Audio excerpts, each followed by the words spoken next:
তো গুলা মাছের ডিম নিয়ে আমি যে কথাটা বলছিলাম যে গুলা মাছের ডিমগুলোকে কি করব না করব চিন্তা করতেছি। আসলে এগুলো আমরা অনেক সময় আলু দিয়ে কুচি কুচি করে মরিচ দিয়েও ভাজতে পারি, আবার হচ্ছে বড়ার মতো করেও ভাজতে পারি।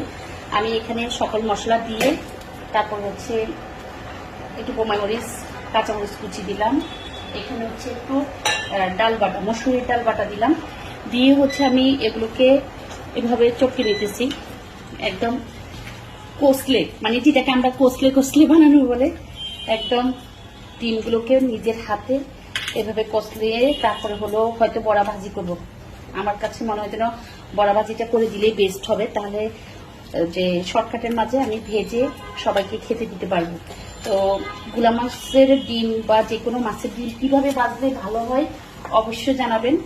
তো আমি এভাবে ভাজতেছি, মসুর ডাল বাটা, পেঁয়াজ কুচি, কাঁচামরিচ কুচি, বোম্বাই মরিচ কুচি, ধনিয়া পাতা কুচি, আর হচ্ছে একটু রসুন বাটা, পেঁয়াজ বাটা, একটু আদা বাটা, আর বেশি করে হচ্ছে পেঁয়াজ কুচি দিয়েছি, আর পরিমাণ মতো লবণ, একটু জিরা গুঁড়ি দিয়েছি।